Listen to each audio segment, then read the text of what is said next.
Oi, meus amiguinhos, como que vocês estão? A prof tá morrendo de saudade, mas infelizmente vamos seguir aí por mais um tempinho da pandemia. Enquanto isso, nós vamos fazendo as nossas videoaulas, tudo bem? Antes de mais nada, mexi na câmera, né? Antes de mais nada, eu queria dizer assim, que apesar de ter uma dificuldade, que eu imagino que vocês estão com dificuldades para relação a entender videoaulas, né, de algumas disciplinas, eu tô dando o meu melhor, tá? Mas assim, eu vou pedir um pouquinho de atenção, que este bimestre, hoje nós estamos iniciando o nosso segundo bimestre de História, já que nós encerramos semana passada com Índia e China. Vamos começar hoje o segundo bimestre, e este segundo bimestre inteiro eu queria uma atenção legal, que seria por conta deste tema, a Grécia Antiga. Eu falei um pouquinho com vocês da sala de aula que era tão legal quanto o Egito, né? A Grécia Antiga, algumas pessoas da sala chegou a comentar sobre os deuses, né? Entre outras coisas aí. E hoje vocês vão começar a conhecer um pouquinho da Grécia Antiga, tudo bem? Então, tenho uma atenção especial, estou me esforçando o máximo, né, para tentar ajudar vocês e deixar assim claro que para o que der e o que vier, não só por aqui pelo vídeo, mas vocês podem tirar as dúvidas, tudo bem? Nossas aulas, por enquanto, durante aí a pandemia, está às terças-feiras, né? Já pega o capítulo todo em um dia só, tudo bem? Então, eu vou pegar este capítulo, Grécia Antiga, e aí eu vou falar um pouquinho neste capítulo, que é na nossa aula de hoje, sobre os períodos. Então, os períodos históricos da Grécia Antiga. Dá para ler aqui, né? Pera aí. Começando, então, pelo período histórico da Grécia Antiga, tudo bem?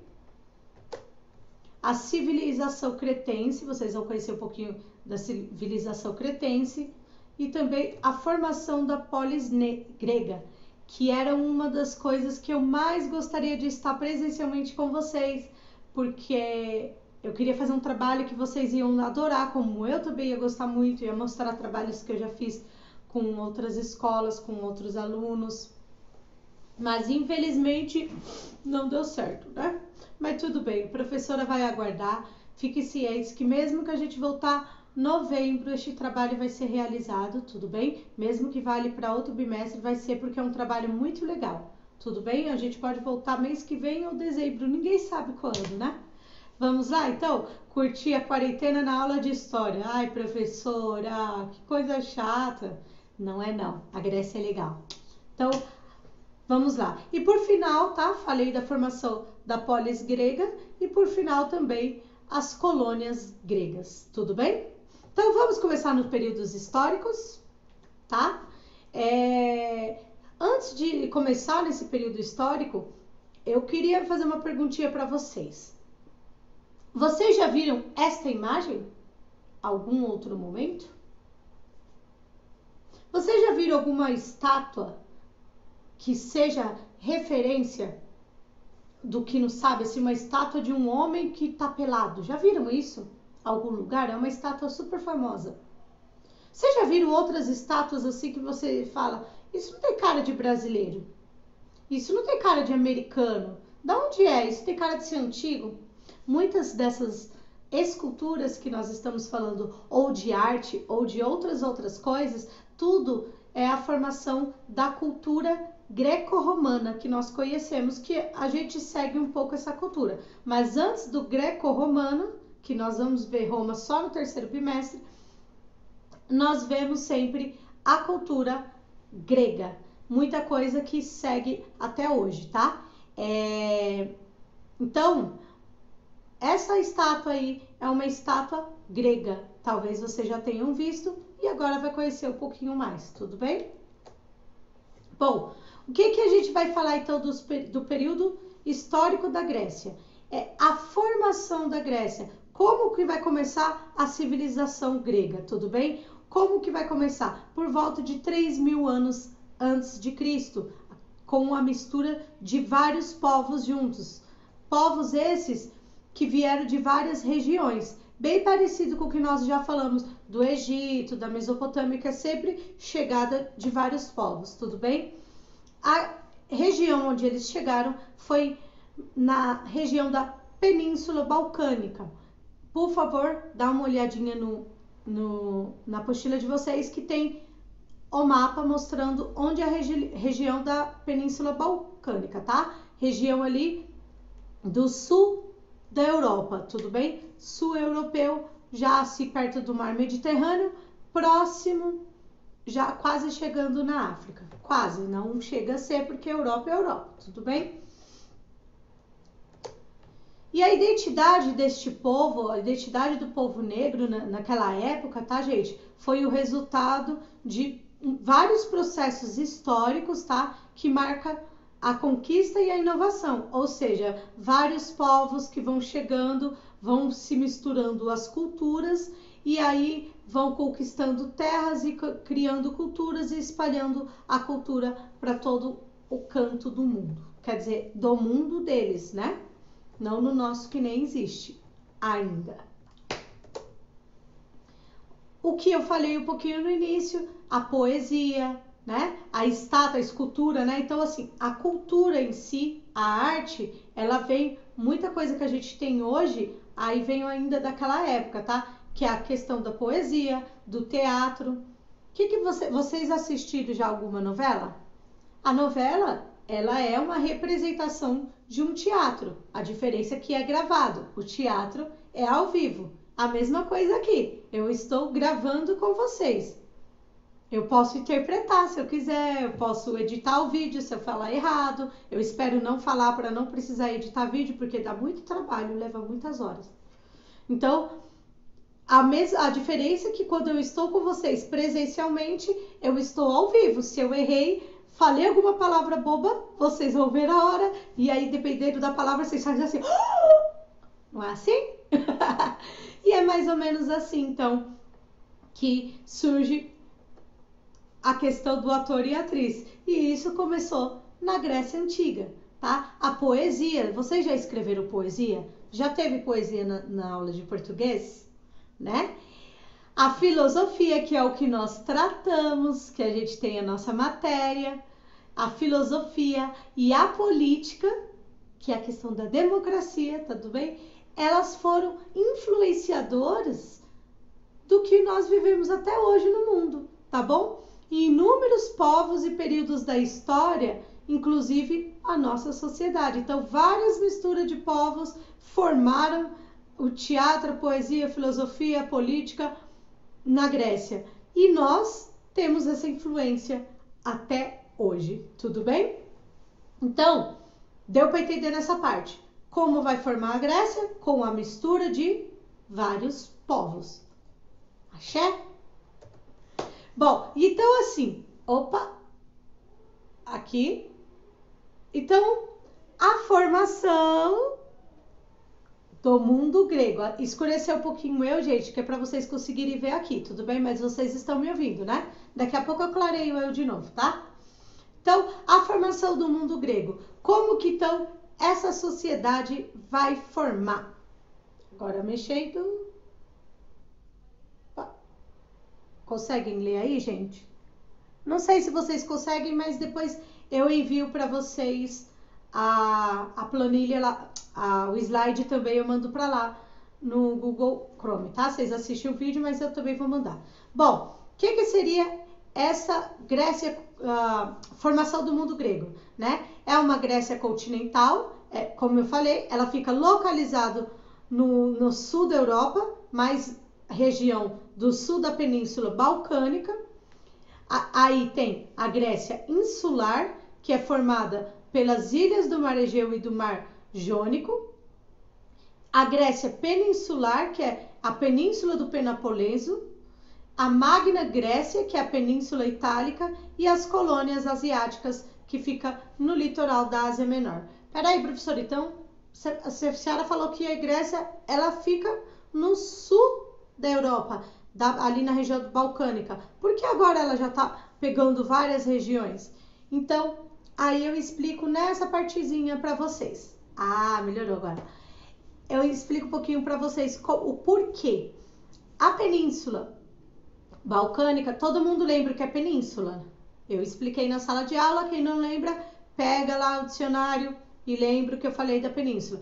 A Grécia, ela fica na Península Balcânica, os povos vão se formar lá. Só que vai ter umas colônias, eles vão se espalhar para vários cantos que eles achavam útil. Vocês vão entender um pouquinho mais na frente por que eles se espalham. Então, a Grécia era considerada maior, tá?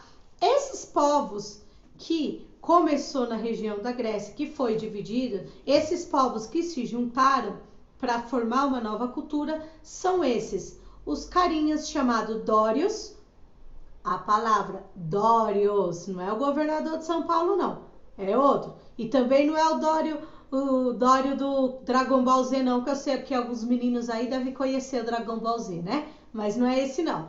É outros povos, os dórios, os eólios, os aqueus, os jônios e entre outros, né? Não, a gente não vai falar de todos, mas vamos puxar os principais, tá? Aqueus e jônios, talvez vocês já devem ter ouvido na região, na Bíblia, já devem ter ouvido, porque tem passagens bíblicas desses povos, tudo bem? Bom, esses povos, por meio das migrações e as trocas das culturas comerciais deles, eles formaram a Nova Grécia com a nova cultura que influenciou toda a história do Ocidente, tá? Professora, mas a senhora já falou dos mesopotâmicos, das culturas deles. A escrita. Professora, a senhora já falou do Egito, que eles influenciaram a gente. Influenciou com muita coisa que nós falamos na aula também, né? Na outra aula do outro vídeo que nós fizemos. Mas a Grécia foi o que deu mais influência para o que nós seguimos hoje, tudo bem? Aí assim, a gente, por volta aí, tá ruim para ver? Por volta de 3.000 anos antes de Cristo e 1.200 antes de Cristo, então aí entre 3.000 a 1.200 anos antes de Cristo foi a formação dos primeiros grupos sociais, tá?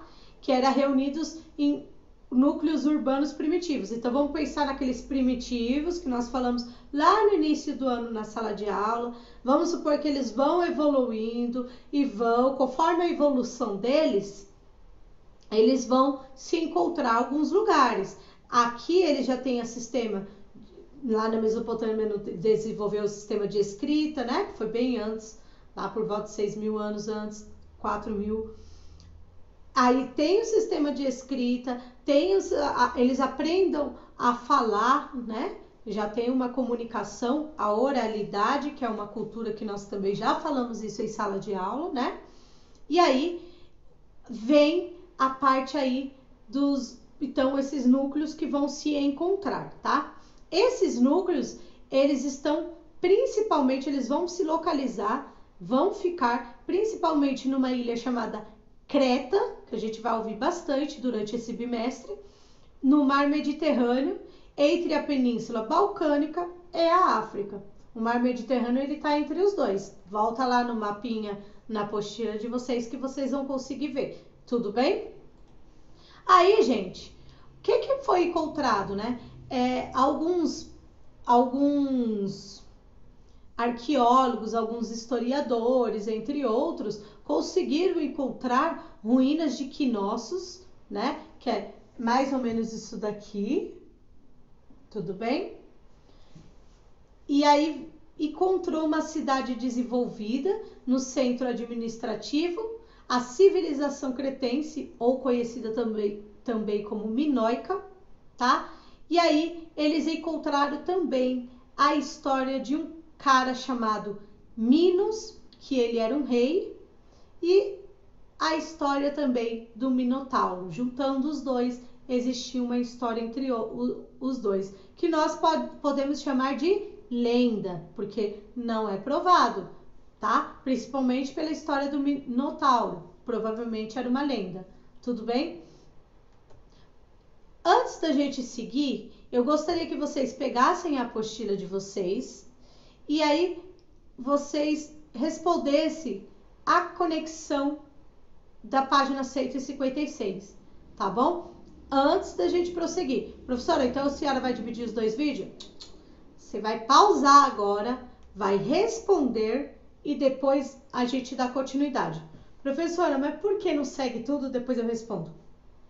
Porque eu quero ver o antes e o depois de vocês. Mesmo que eu não esteja presente, faça a atividade agora, pausa o vídeo, faça a atividade e aí a gente continua, beleza? Pausou? E continuando, agora que você, espero que você tenha voltado, né? Que tenha pausado mesmo, não tente enganar a professora, que eu vou perguntar para os pais. Mas vamos lá.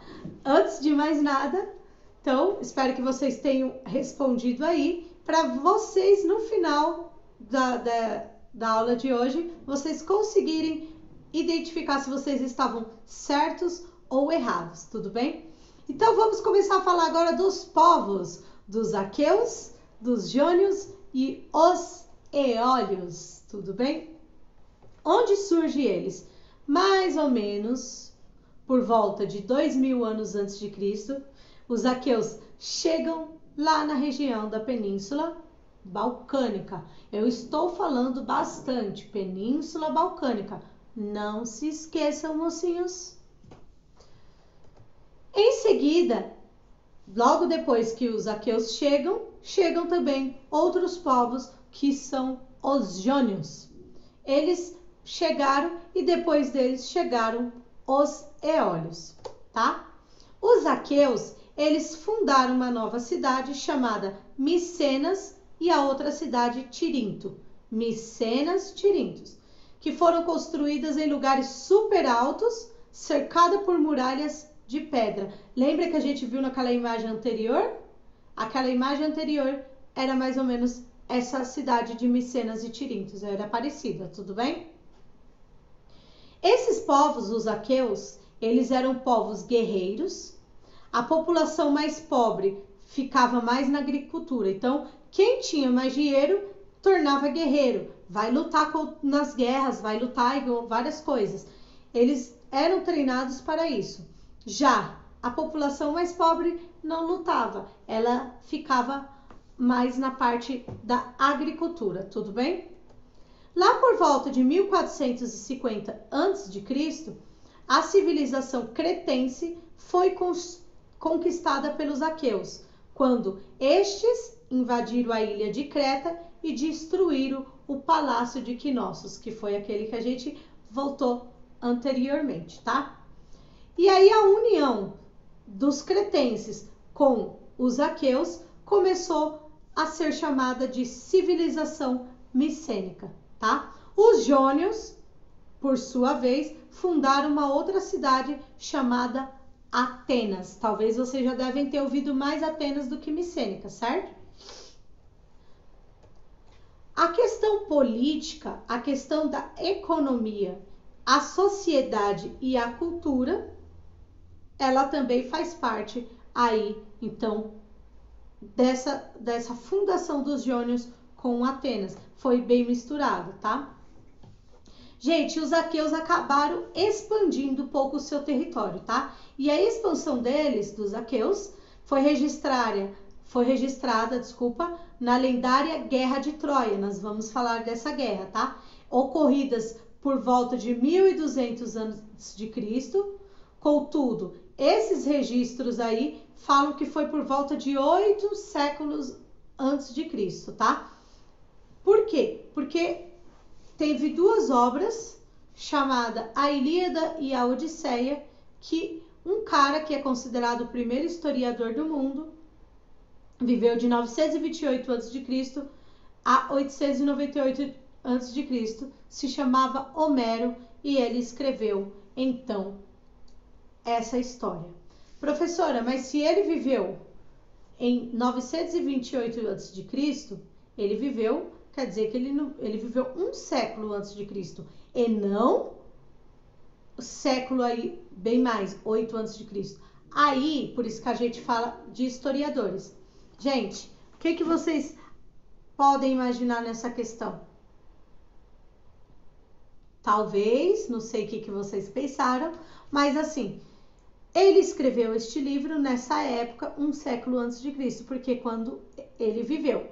Porém, pode ter acontecido que ele passou aquela coisa que nós chamamos de cultura, de geração em geração, as histórias, e ele resolveu registrar. Ninguém sabe sobre quando surgiu essa história. O que nós podemos dizer que faz parte de uma mitologia. Ou não, não sei o que vocês acreditariam, tá? Mas por quê? Essa história da Ilíada e a Odisseia, a Ilíada, ela vai contar a história, nós vamos falar mais à frente, mas eu vou dar uma adiantada, sobre um rapaz chamado Paris. Ele vai se apaixonar por uma mulher chamada Helena e ela já era casada. E aí, este casamento dela, ela não gostava muito dele, ela se apaixonou também por Paris. E o Paris, lá na cidade dela, grega, vai lá e captura ela e leva para a cidade dele, Troia. Ele é príncipe de Troia porque ele é filho do rei. Quando o marido descobre, junta toda a Grécia e os guerreiros e vai até os troianos para brigar. Vai lutar e vai querer matar todo mundo para recuperar a sua esposa.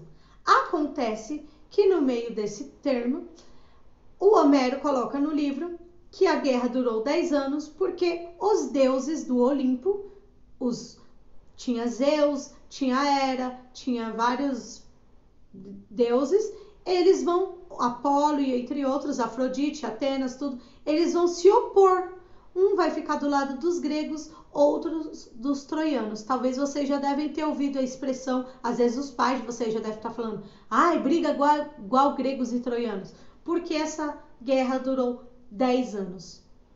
Tudo bem? Então tinha vezes na batalha que ganhavam os gregos, tinha vezes que ganhavam os troianos. No final, os gregos vão vencer a guerra porque eles vão ter uma ideia de que construir um cavalo gigante, colocar seus guerreiros lá e deixar lá como falando, nós estamos em paz.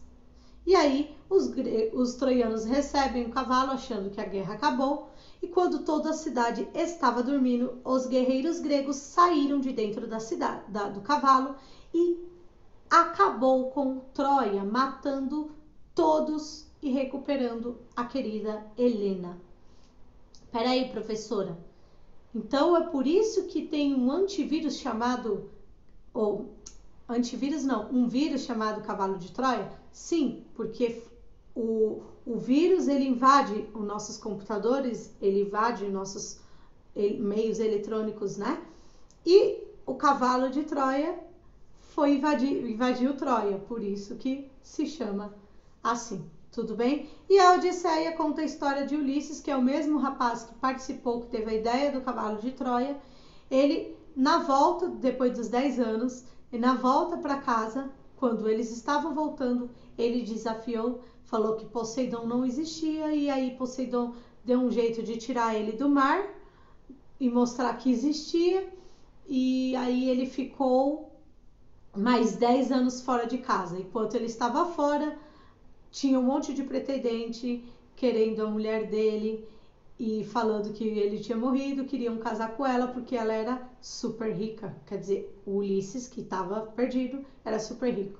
Tudo bem? O resto da história vocês podem assistir no filme, que tem vários filmes que falam disso. Tudo bem? Professora, a senhora falou aí dos aqueus, falou dos jônios, falou dos eólios, mas a senhora tinha falado de um outro cara. Esse cara que nós vamos falar agora, os dórios. Os dórios, gente.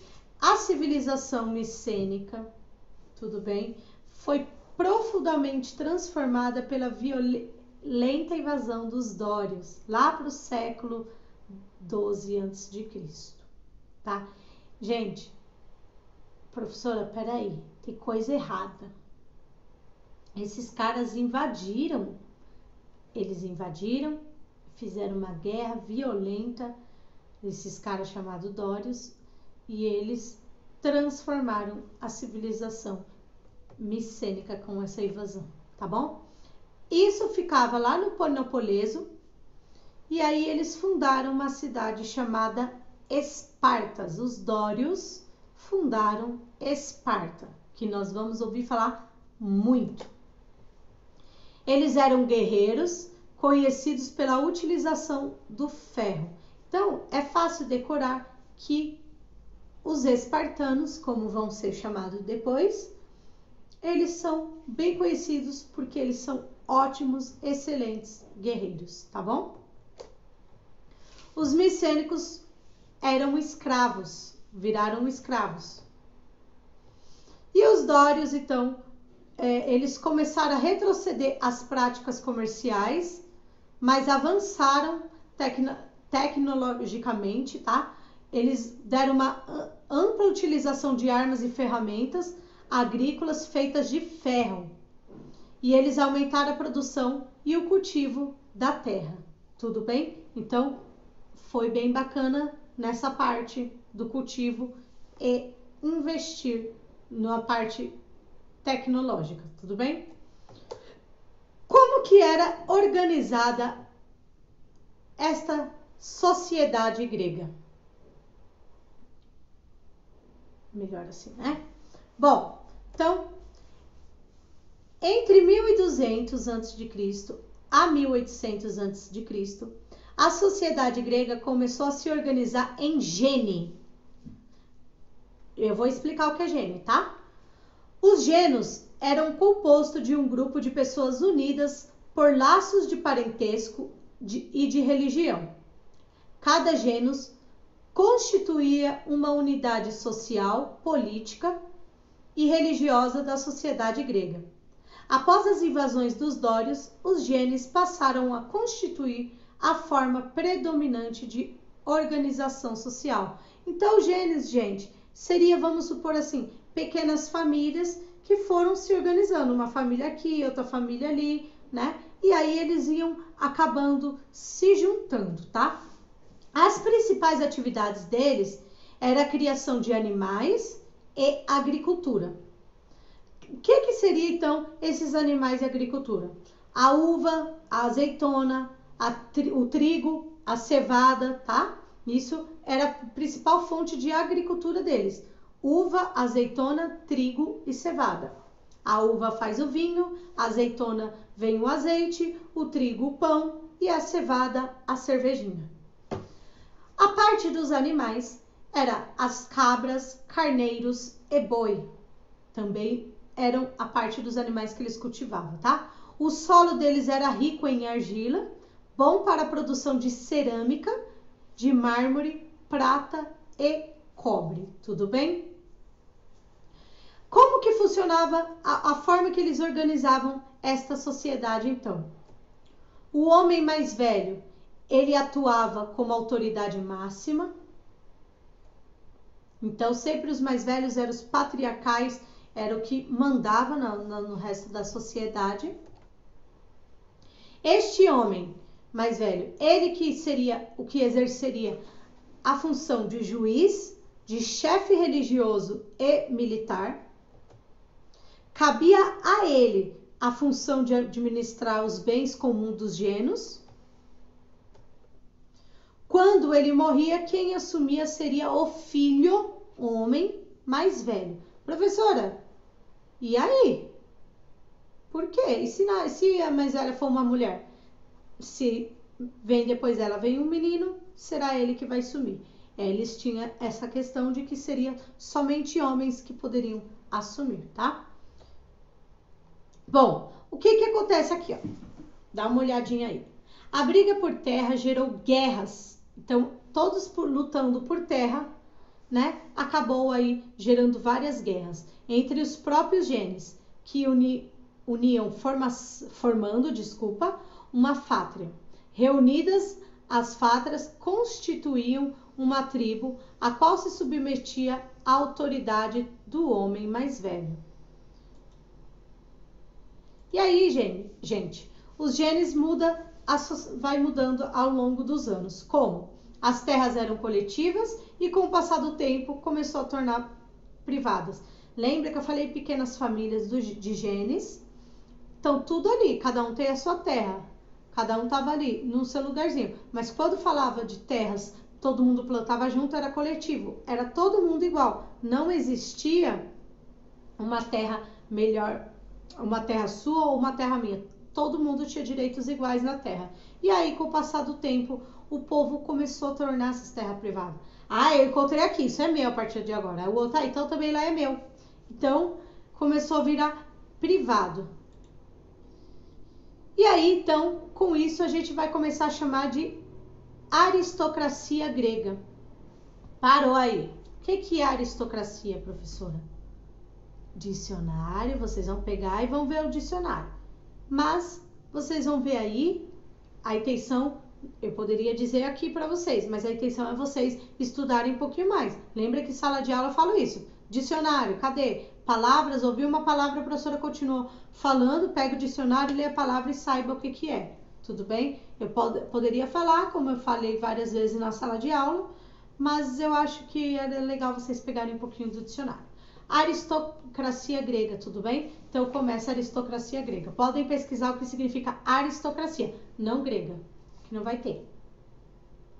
As melhores terras eram distribuídas à família com homens mais velhos. Então, quando tinha terras boas, quem recebia eram as famílias que tinham os homens mais velhos. Se eu tivesse a minha família, é eu, o meu marido, e ele é bem mais novo, ele tem a minha idade, então assim, na cidade aqui na vila tem um monte de homens mais velhos, eles vão receber as terras melhores que a minha e do meu marido. É mais ou menos assim, tudo bem?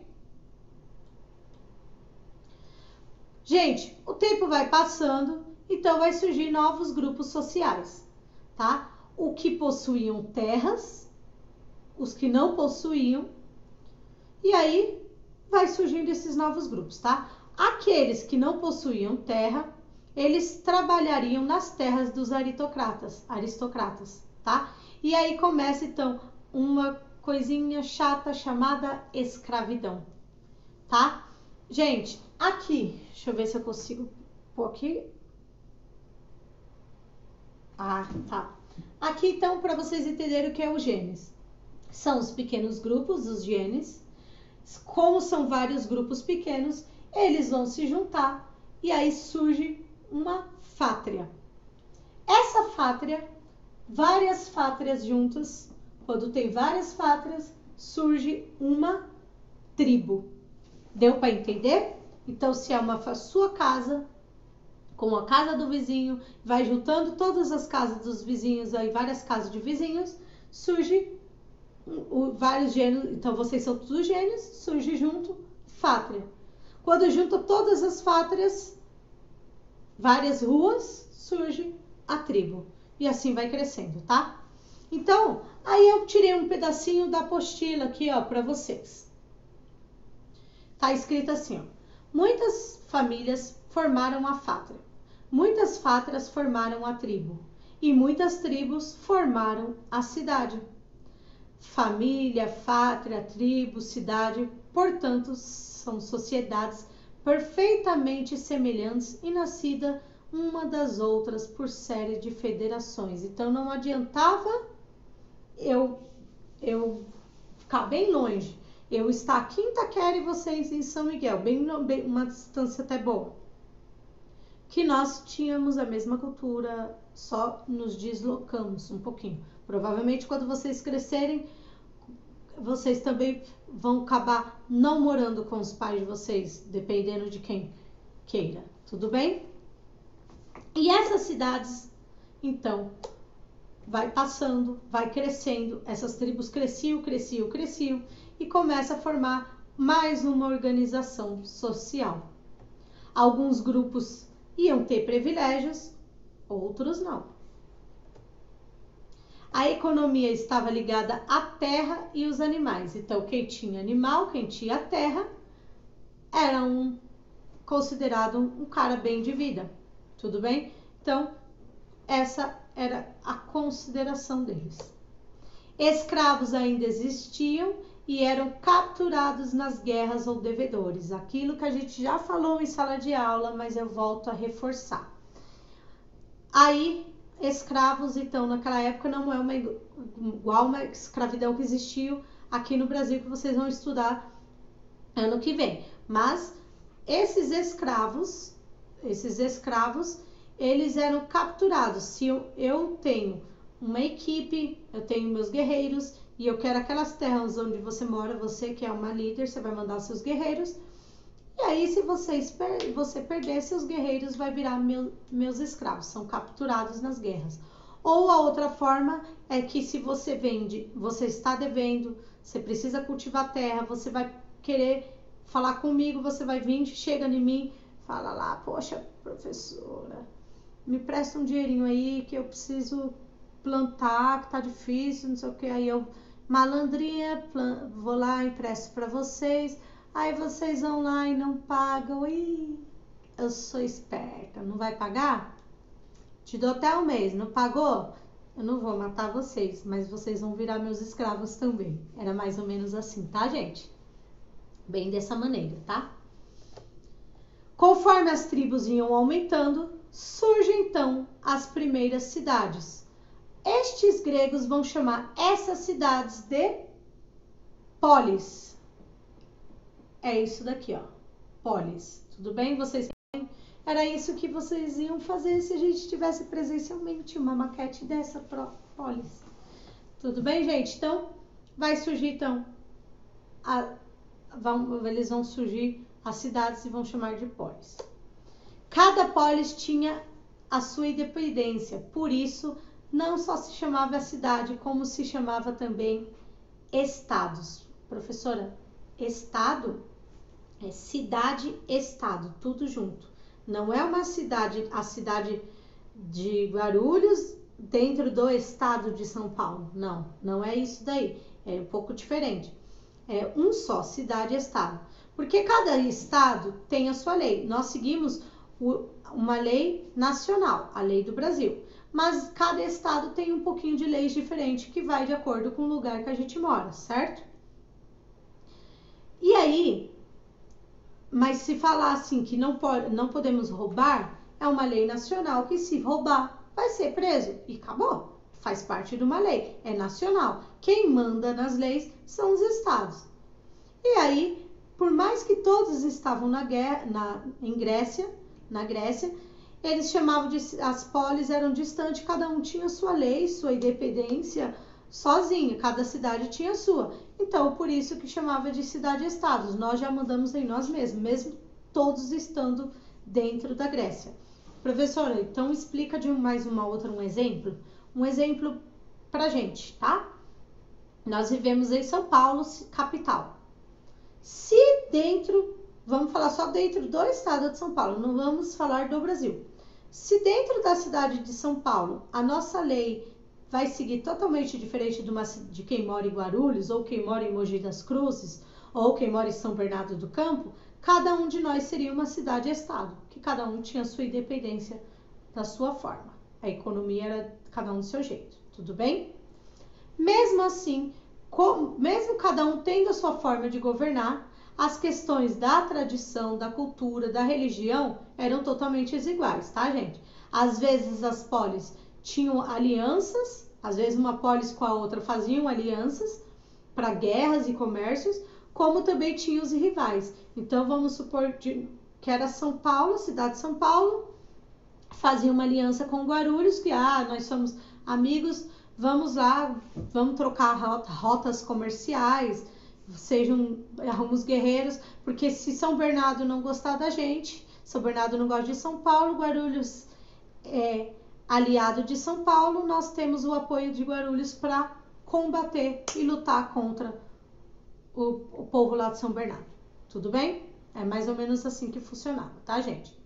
E aí, gente, todo esse período da Grécia houve guerra. É fato, quando a pessoa pensa em Grécia, ela já vai pensar em guerras. Conflitos essas guerras eram conflitos por territórios, eram guerras disputando territórios, tá? Às vezes disputava comércio ou às vezes até mesmo por vingança. Por incrível que pareça, às vezes tinha guerra por vingança, que é o caso que eu falei agora há pouco de Troia. O Menelau vai lá e fala, vou vingar, porque Paris roubou Helena. Então eu vou lá vingar, fez guerra por causa disso, tudo bem? Quem investia em comércio aumentava o poder político sobre a polis. Opa, vamos investir em comércio que nós vamos ficar com mais poder sobre as outras polis. Era assim que eles pensavam. Aí alguns faziam alianças para aumentar o comércio, tá? Outros preferiam as guerras, porque para quem escolhia as guerras ganhava força em relação aos vizinhos. Ah, se aqui São Paulo investe em guerra, e aí São Bernardo está investindo em comércio, para nós a gente acha que se a gente está investindo em guerra, nós somos mais fortes que eles que investem em comércio. Se tiver uma guerra, é mais fácil a gente ganhar deles. Tipo assim. Outra parte que eu peguei da apostila, super importante, é essa daí, ó. A polis não era somente uma realidade material, era também um fato de ordem religiosa, jurídica e moral. Acima dos monumentos e dos edifícios, ela manifestava a toda hora uma estrutura espiritual, profunda até através das suas divindades, suas instituições peculiares, suas leis, interesses e mentalidades próprias. A cidade grega é, pois, um agrupamento humano no qual cada pessoa é responsável pela existência da sua polis. Na Grécia Antiga, o mal supremo de uma cidade era a discórdia. Autônoma e independente, a polis tinha seus cultos particulares, seu regime político e suas divindades. Então, é bem o que eu acabei de falar. É a questão de independência das polis, tá? Cada um tinha sua forma de cultuar os deuses, apesar de ser os mesmos. Eles achavam que cada um tinha seu apadrinhamento. Quando vocês forem ver um pouquinho da Guerra de Troia, vocês vão ver que eles têm a cidade de Atenas, que eles acham que quem comanda Atenas é a própria deusa Atena, né? E assim vai, entre outros, tá? Outras polis. Eles achavam que, por exemplo, a questão religiosa tinha um deus protetor. É basicamente como a Igreja Católica. Para quem é católico vai lembrar. Tem várias igrejas católicas no mundo inteiro, inclusive aqui no Brasil, aqui em São Paulo tem várias, né? E cada igreja ela tem o nome de um santo, é como se ele fosse o padrinho daquela igreja. Então tem a igreja Nossa Senhora do Rosário, tem a Nossa Senhora Santana, tem o de São José, tem, Nossa Senhora Aparecida, são várias igrejas em homenagem a santos. Os gregos já tinham essa cultura a homenagear os deuses. Tudo bem? E aí, existia aqueles menos favorecidos, que não conseguiam as melhores terras, que não conseguiam ter as melhores terras ou outras coisas que os aristocratas, por exemplo, estavam dominando. E aí começa então uma coisa chamada colonização. Tudo bem? A colonização, para quem não sabe, é colônia, é para quem vai colonizar uma terra, vai começar a passar a cultura sua para aquela terra, tá? E acompanha então comigo. Conforme na ordem social crescia, então conforme as pessoas, as tribos iam aumentando, a cidade e estados iam aumentando, o poder dos aristocratas também ficava mais forte, tá? Então, uma parte dessa população que não tornou aristocratas, eles vão buscar melhores condições, tá? Eles vão procurar aí melhores lugares para eles sobreviverem, colonizando outras terras por aí. Eles acabavam indo para vários outros lugares, várias áreas, e fundava a colônia. Por que ele fundava? Não era bem... Então, é uma invasão, mas não é uma invasão como no início da Grécia, dos dórios chegando, dos jônios, porque ali eles foram misturando as culturas. A colonização, você vai levar a sua cultura para lá também, tudo bem? Então, aí, olha só, acompanhe como está na apostila também. Algumas colônias forneciam grãos excedentes para a polis mãe, que era lá na Grécia, tá, gente? Outras ajudavam a promover um mercado de artigos de luxo.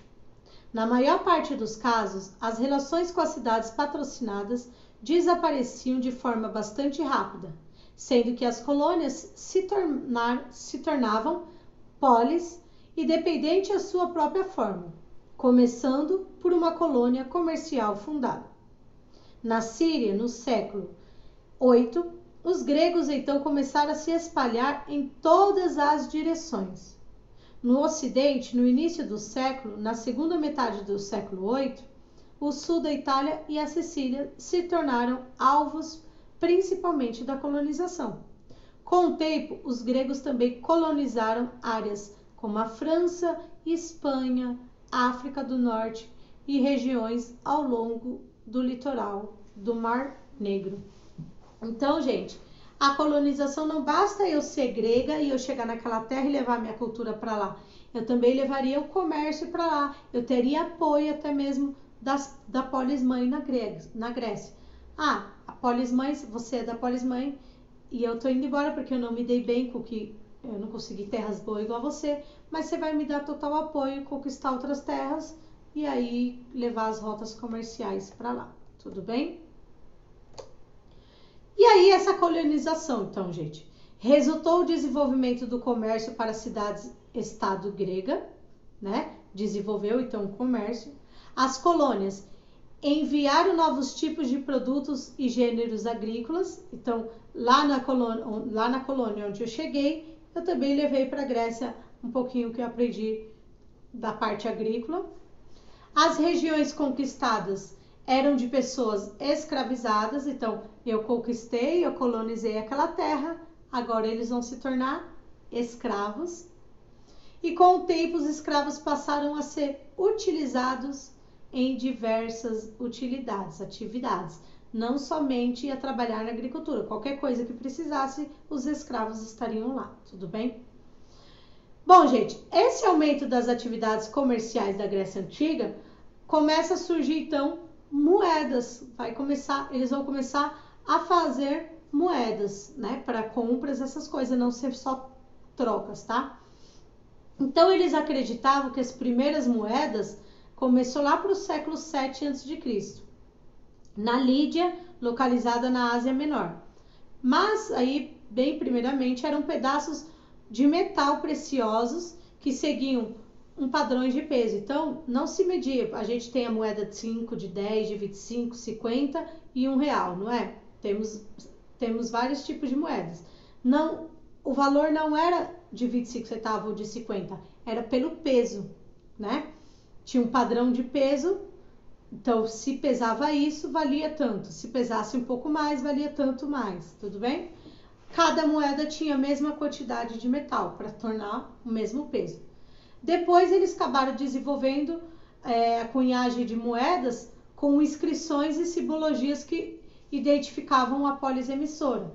Então, agora eu sou de Atenas, então a moeda tinha uma figura relacionada a Atenas. Aqui. E então a minha é Esparta, então relacionada a Esparta, cada região tinha a sua própria moeda. Tudo bem? Gente, essa colonização acabou crescendo a população na Europa, né? Vai crescendo, vai tendo filhos, essas coisas, lá na Ásia Menor e também no norte da África, tá? Essas colônias, elas continuavam com a cultura da escrita, a religião e o idioma grego. Não mudou. Apesar de cada um estar indo para um lugar, apesar de cada povo, né, eles buscarem novas vidas em outros lugares, a cultura grega mantinha. Por isso que eu falei para vocês, ela é influenciadora. A cultura grega influencia até hoje nossos dias. Tem muita coisa que nós fazemos que, por exemplo, participamos, que faz parte da cultura grega. Por exemplo, a cada 4 anos tem a Copa do Mundo, não é? Em contrapondo à Copa do Mundo, a cada 4 anos é a Copa do Mundo, e em depois de 2 anos da Copa do Mundo, tem um outro campeonato. Quem se lembra desse campeonato? Quem pensou em Olimpíadas acertou. As primeiras Olimpíadas começou na Grécia nessa época, tá bom? Faz parte de uma cultura nossa. A escrita, a religião e o idioma, que foi muito influenciado até os dias de hoje, tá bom? O comércio de cereais, escravos e minérios também foram mantidos nas colonizações, tudo bem? Aí, pelo fato dessas polis, as originais, tá? Ou então as colonizadas serem independentes, os gregos da antiguidade não tinham a mesma noção de país que temos na atualidade. A Grécia Antiga não era um local fechado, delimitado por fronteiras. Por isso, todo esse território conquistado pelos gregos, somando o território insular continental, é chamado de mundo grego. Então, eu falei no início da aula, se a gente olhar no mapa, a gente vê a Grécia.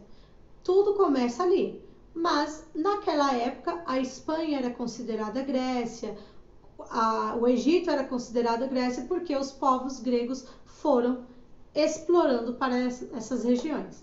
E aí, olha aqui, o mundo grego se espalhava com locais distantes entre si. As colônias eram interligadas por rotas terrestres e principalmente marítimas, ou seja, eles faziam as rotas comerciais tanto terrestre na terra, né, a cavalo, carroça, quanto marítimas através de barcos, tudo bem? Gregos e fenícios ocupavam espaços próximos ao mar Mediterrâneo. Devido a essa proximidade, foi inevitável que suas relações se alternassem entre a guerra e as trocas comerciais e culturas. Então, não teve jeito, eles fizeram e foram para lá. O mundo grego era bem maior do que a Grécia de hoje. Uma colônia fundasse no Egito e a outra na Espanha, ambos eram considerados cidades gregas. Eu acabei de falar essa parte para vocês.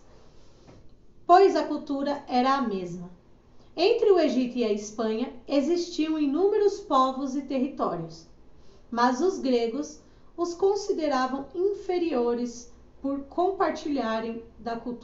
não compartilharem da cultura grega. As populações dessas áreas eram chamadas de bárbaros. Gente, essa parte aí, para vocês entenderem um pouquinho, é questão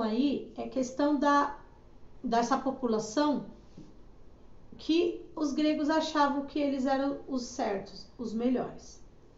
Se alguém falasse, eu não sigo essa cultura, se eles dessem de cara com os egípcios do jeito que vocês aprenderam, eles falariam que os egípcios estão errados, porque os egípcios não seguem a cultura grega. Então, para eles eram inferiores.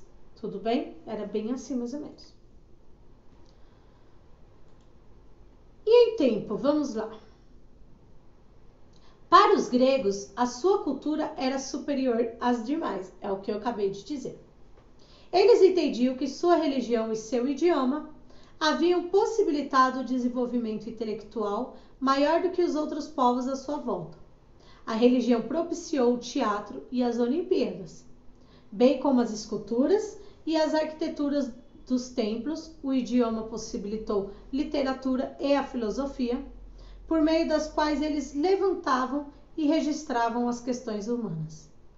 Os povos que tinham outros desenvolvimentos e interesses eram vistos como menores, inferiores culturalmente, portanto, eles eram chamados de bárbaros. E aí, gente, estamos quase acabando, hein? Olha, acompanha aí. O contato com outros povos, ou seja, a união dos dois, como os fenícios, provocou tantas guerras quanto trocas culturais e comerciais. Os conflitos aconteciam pelo domínio de pontos estratégicos, principalmente no norte da África, e rotas marítimas. Mesmo assim, há fontes que indicam a existência do comércio entre os povos rivais. A aproximação permitiu a troca de saberes como o alfabeto e a religião. Cada povo absorvia do outro o que achava interessante e o que podia ser quantidade grande ou pequena de ideias, de informações, sem que isso fosse um processo forçado. Então, essa mistura dos povos resultou na parte de formação da cultura grega. Então, esses encontros dos outros povos, inclusive dos fenícios, mostra então que mesmo com as guerras, um vai lá, explica para o outro, não, a gente acredita que é assim. E cada pessoa que ia conhecendo o outro, ele absorve aquilo que interessa para ele, é óbvio. E vai formando então a cidade e a cultura grega, tudo bem? E para finalizar, gente, vamos falar do período clássico do século 5 a.C. Eu vou na próxima aula, no próximo vídeo, eu vou mostrar para vocês uma tabela de ordem cronológica, como funciona. Eu não lembro se na apostila tem, se tiver vocês dão uma olhada, que foi dividida, a Grécia Antiga foi dividida em 5 períodos, tá bom? 5. Pré-homérico, homérico, clássico, tem mais 2 que a prof esqueceu, mas eu mando para vocês, tudo bem? Vamos finalizar então aí, gente. Nesse período clássico aí, foi mais ou menos 5 séculos antes de Cristo. Houve grande crescimento da polis, então foi nesse período que a polis cresceu muito. E a Grécia Antiga conheceu o esplendor cultural. Então toda a cultura foi no período clássico, tá? Também houve conflitos entre persas e gregos chamados de guerra médica. Olha, professora, você já falou dos persas antes, hein? Os persas, eles entraram em guerra lá na Mesopotâmia, e agora de novo aqui, esses persas, eles estão em tudo. Então, eles invadiram outros povos também. Vixe, persas, vocês vão ver muita história, vai entrar os persas, né? E aí, então, entre os gregos e os persas fizeram uma guerra que foi considerada chamada de guerras médicas, tá? Os atenienses vencem os persas na batalha de Maratona. Os persas foram lá e contra-atacaram na batalha de Termópolis e venceram os gregos. Por fim, o Heródoto, que é o cara que escreveu pra gente muita coisa aí, ele narrou que os eventos que antecederam o confronto entre os gregos, liderados por Leonidas, que era um rapaz lá que estava liderando, e os persas, liderados por Xerxes, nas Termópilas, ele vai lá e diz que os gregos venceram os persas. E Atenas iniciou então um período de hegemonia entre as cidades gregas, tá? Então, vamos agora que acabou a guerra, vamos entrar em paz, sem briga, vamos fazer as pazes aí, todas as cidades juntos. Era mais ou menos, né? Internamente, porém, Esparta não aceitou essa situação e teve início a Guerra do Peloponeso, que foi entre Atenas e Esparta, as cidades-estados aliadas. Essa guerra dá a um filme chamado 300. Quem quiser assistir, pede para o papai e mamãe antes, tá, gente? Porque é um filme aí que tem muita guerra mesmo, muito sangue, mas faz parte da história. Esparta saiu vitoriosa desta guerra do Peloponeso, mas por pouco tempo, porque os tebanos se aproveitaram do enfraquecimento da cidade-estado e dominaram todo Espartas. Tudo bem? E em seguida, para finalizar, os macedônios foram lá e conquistaram também as cidades que estavam todas fracas por conta da guerra facilmente. Tudo bem? Essa é a primeira aula do nosso primeiro capítulo do segundo bimestre. Foi feita hoje. Qualquer dúvida pode tirar neste momento, agora que termina o vídeo, tá bom? Vocês vão tirar dentro do meu horário que vocês receberam no domingo, eu vou responder vocês, tudo bem? Vou pedir então para finalizar Eu vou deixar vídeos complementares se quiserem assistir, eu acho bom. Se quiser assistir também vídeo do Saia Digital, eu sei que lá tem aulas também que devem valer a pena. Para complementar, vale a pena para vocês aprenderem bem, tudo bem? Então, a partir de agora que fez 1 hora de aula, eu tenho mais 15 minutos para atender vocês, tá bom? E aí, gente, fica facinho. Precisar rever, veja. Vou deixar então lá no Ava tudo bonitinho que vocês podem assistir. Não esqueçam de responder todas as questões deste capítulo da apostila e me enviar por e-mail, que vale nota, tá bom? Obrigada mais uma vez pela aula de hoje e até semana que vem. Beijo, sexto ano. Tchau, tchau.